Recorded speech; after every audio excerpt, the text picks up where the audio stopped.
Certainly with the group scheme, you'll get a lot of variance in the work that you do because you work for so many different employers. You might work in the manufacturing industry, you might work in the building side of things, or you might work just doing houses. So you do get a lot of variance there. Positives and negatives of both.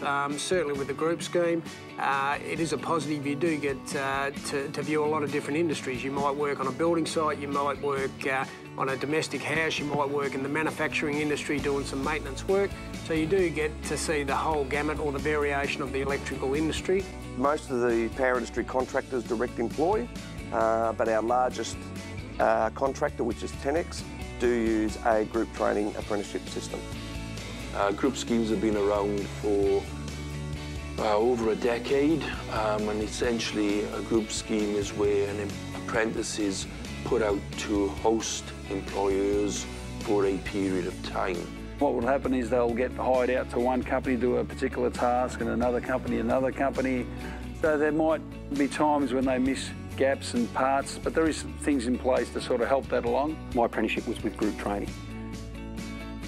I had a large exposure to a lot of different companies, small and large, on how to do things.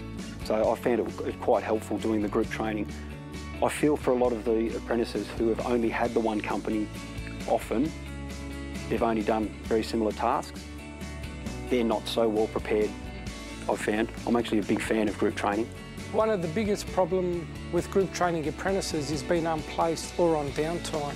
Occasionally, and unfortunately due to the industry, if you're an apprentice to the group scheme, sometimes there's downtime. If there's a downturn in the industry, you might find yourself without work for a short time during your 4 years. Ideally, we'd like long-term placements for group training apprentices, but it's not always the case. Sometimes an apprentice, if he or she's lucky enough, they'll end up on a site for a few months. But in many cases, some apprentices may only spend a few days. As a union, we've tried time and time again to incorporate in EBA's minimum term placements, ideally 6 months or 3 months.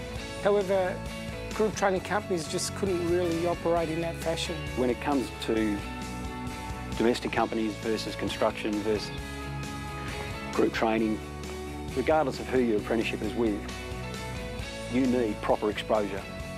And if you're not getting proper exposure to the industry, I mean electrical exposure, you're not going to be as good an A-grader who's had the correct exposure. So, whilst you do get a bit of variation working and interacting with other people in different industries, the union's preferred method is direct hire.